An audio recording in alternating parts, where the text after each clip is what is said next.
Yes les amis, bienvenue sur cette nouvelle vidéo dans laquelle je vais vous parler de quand est-ce que vous touchez vos dividendes en bourse, puisque vous le savez maintenant, ça fait longtemps que je parle d'investir sur les marchés financiers, sur la stratégie des actions à dividendes. Et une des questions qui revient très rapidement lorsque je parle de cette stratégie, c'est ok Raph, je comprends l'intérêt d'investir en bourse, de toucher des dividendes, mais les dividendes, les fameux dividendes, quand est-ce que nous, on les touche en tant qu'actionnaire?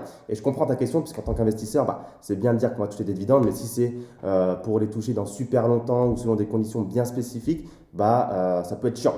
Donc dans cette vidéo, je vais te répondre à cette question, quand est-ce que tu vas toucher tes dividendes?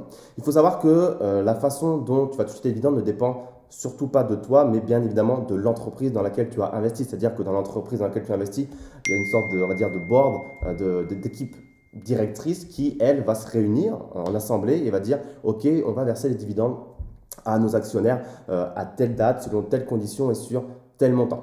Donc, ce n'est pas toi qui vas décider, mais il y a quand même des règles un peu générales qui font qu'on sait plus ou moins quand est-ce que les entreprises vont verser leurs dividendes en fonction, on va dire, des pays. Puisque il n'y a pas de magie, le dividende il va généralement être versé soit sur 4 façons différentes possibles, soit par année, par semestre, par trimestre ou par mois. Donc, ça va dépendre des pays. Par exemple, en France, on va plus être de l'ordre de l'année. Donc, une seule fois par an, les actionnaires vont toucher leurs dividendes.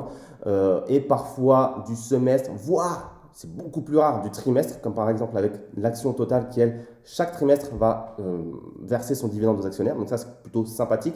Et aux États-Unis, c'est quand même beaucoup plus orienté actionnaire, c'est-à-dire que c'est pas rare de voir des entreprises qui vont verser un dividende de façon mensuelle, trimestrielle et on va dire au pire du pire semestriellement parlant, voire annuellement. Mais généralement c'est tous les mois, voire tous les trimestres, donc ça fait en sorte d'avoir en tant qu'investisseur beaucoup plus de cash qui rentre plus régulièrement.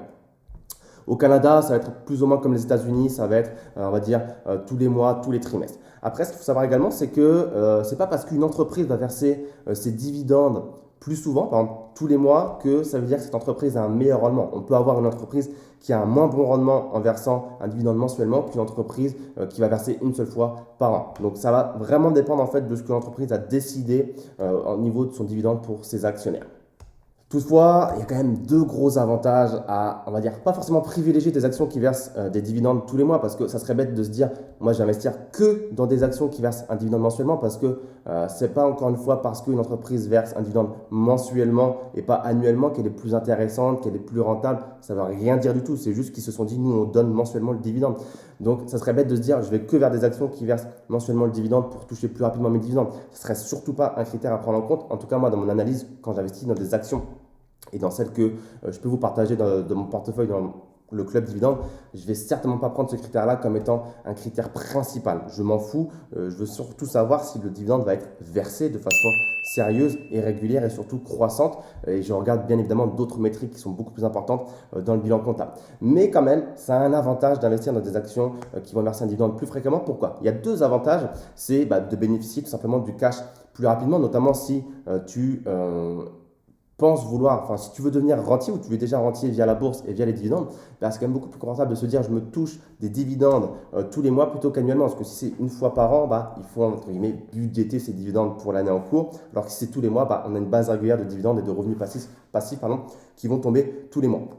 Deuxième avantage, et je pense que tu le vois venir assez facilement, ça va être l'effet intérêt composé. Ça également, je t'en parle très souvent, les intérêts composés, l'effet boule de neige, le fait de pouvoir réinvestir ses bénéfices, donc ici ces dividendes dans de nouvelles actions qui elles aussi vont pouvoir te verser de nouveaux dividendes, tu comprends aisément que si tu as des dividendes qui tombent mensuellement, ces dividendes vont pouvoir être réinvestis beaucoup plus rapidement dans de nouvelles actions que si ces dividendes tombent une seule fois par an. Si ça tombe une seule fois par an, tu peux réinvestir que tous les ans dans de nouvelles actions. Si ça tombe tous les mois, tous les mois, tu peux réacquérir de nouvelles actions qui, dès le mois suivant, vont pouvoir te verser de nouveaux dividendes puisque cette entreprise, visiblement, verse ses dividendes tous les mois.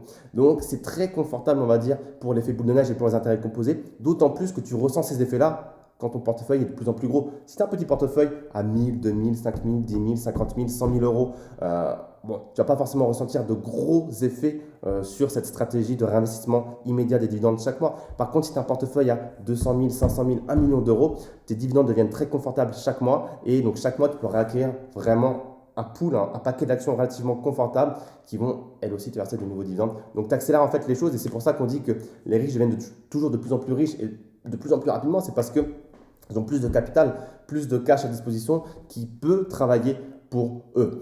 Donc, voilà, je pense avoir répondu à ta question. Donc, à retenir, quand est-ce que tu vas toucher tes dividendes? Ça dépend de l'entreprise, soit chaque mois, trimestre, semestre et annuel. À savoir que dans le portefeuille Club Dividende, hein, le service que je te propose, tu peux retrouver dans la barre de la description dans lequel je te partage en temps réel tout mon portefeuille. C'est quasiment à 100%, alors pas 100%, on va dire à 90-95% des actions américaines. Et donc, tu as compris, ça veut dire qu'on a des dividendes qui vont tomber tous les mois ou tous les trimestres, ce qui te permettra donc finalement de réinvestir tes dividendes rapidement de nouvelles actions. Donc voilà, si tu souhaites investir en bourse et que tu ne sais pas du tout par quoi commencer, parce qu'encore une fois, en bourse, il y a des centaines et des centaines d'actions dans lesquelles on peut potentiellement investir, et tu te doutes bien également qu'elles ne sont pas toutes intéressantes, sinon ça serait beaucoup trop facile. Pareil pour les trackers, moi c'est quelque chose que j'aime pas du tout, j'ai déjà fait des vidéos là-dessus, je t'invite à aller voir sur ma chaîne YouTube pourquoi je n'aime pas les trackers. Mais voilà, si tu es un petit peu perdu et que tu veux savoir un petit peu dans quoi moi personnellement j'investis, je ne le dirai pas publiquement tout simplement pour des raisons de sécurité, je veux surtout pas que des gens puissent me copier bêtement sans réfléchir et qu'ensuite, si ça se passe mal, elles viennent se plaindre.